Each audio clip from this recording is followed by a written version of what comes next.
Since I entered prison, I have been held in solitary confinement. They cut off the water supply to my cell. They took my soap. They took my toothbrush.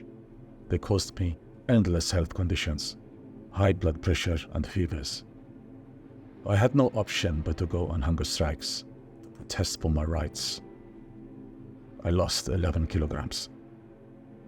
My demands included ending my solitary confinement and being provided with a bed. Senior officers promised me that some of these demands would be met, but they did not keep their word.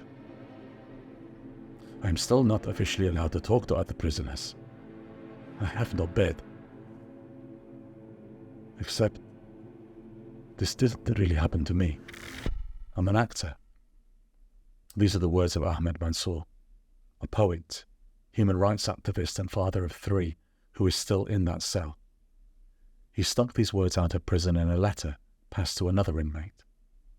Ahmed was arrested in 2017 by UAE security forces and is undergoing a 10-year sentence for peacefully criticizing the government and calling for human rights reform. Join us in demanding that the United Arab Emirates immediately and unconditionally release Ahmed Mansoor